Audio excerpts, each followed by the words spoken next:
আজকে লাউ দিয়ে চিংড়ি খাবো, বড় বড়। সুন্দর করে কেটে নাও।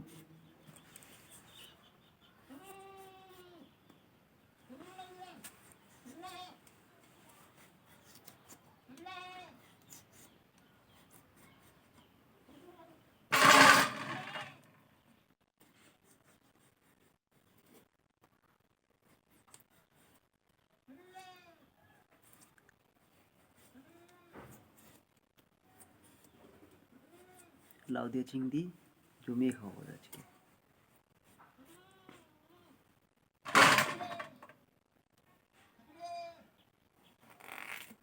শব্দ দেখেছো? একেবারে কড়কড়া শব্দ। টাটকা লাউ, একবারে কালকে কিনেছি বিল থেকে। কাউসার ভাই কাটছিল, নিয়ে নিলাম একটা লাউ।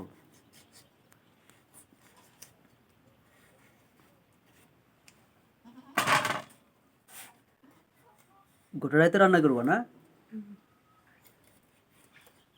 ঠিক আছে। দেখতে পাচ্ছেন ভিউয়ার্স, টাটকা লাউ একেবারে। লাউয়ের চেহারাটা দেখেন, একেবারে টাটকা। ঠিক আছে, কালকে লেসছি এটা। দেখেছেন আমার ওয়াইফ কাটছে লাউ। গরিব মানুষের সংসার। এই দেখেন এবার কড়কড়া শব্দ। ভালো থাকবেন, সুস্থ থাকবেন। ধন্যবাদ। এ পর্যন্ত।